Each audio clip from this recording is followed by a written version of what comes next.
E o Brasil registrou em 2014 47.600 casos de estupro, e essa estatística choca, mas ainda está fora da realidade.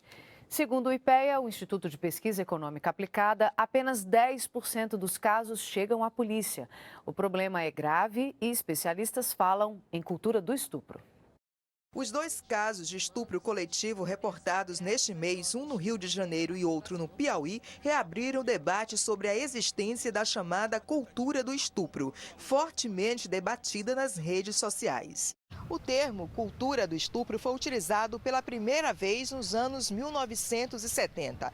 Ativistas feministas tentavam explicar que o crime de estupro era muito mais comum do que se imaginava e que a violência à mulher, seja psicológica, física ou verbal, faz parte de uma conduta socialmente aceita. É o que explica esta pesquisadora em assuntos de gênero. Esse processo de desqualificação ela vai se traduzir numa cultura onde nós não somos consideradas sujeito.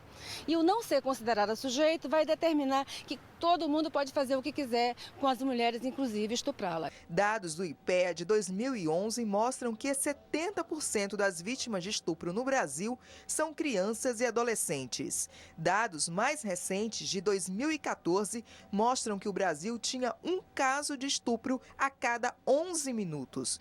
70% dos estupros são cometidos por parentes, namorados ou conhecidos da vítima. A maior parte dessas vítimas permanecem por medo ou vergonha no silêncio. Ao se exporem, elas não têm credibilidade numa sociedade machista. Então, a primeira coisa que acontece em todos os casos é duvidar da palavra da mulher. Na Casa da Mulher, uma referência no atendimento às vítimas de violência, são poucos os casos relatados. Ela sim precisa ir a uma delegacia registrar uma ocorrência para poder o processo ir prosseguindo e assim, de fato, esse agressor ser culpabilizado pelo ato que ele fez. Outro fator pela qual as mulheres hesitam em denunciar é de serem quase sempre vistas como as responsáveis pela própria violência. É muito comum no nosso país, no nosso Brasil, aqui no Maranhão, a gente tem vários exemplos de mulheres vítimas de violência e que elas são julgadas no processo e elas são penalizadas da violência que ela sofreu. Em geral,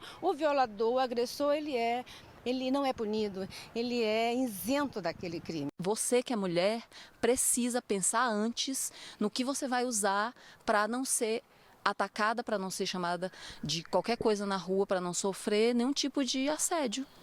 Você percebe? É terrível.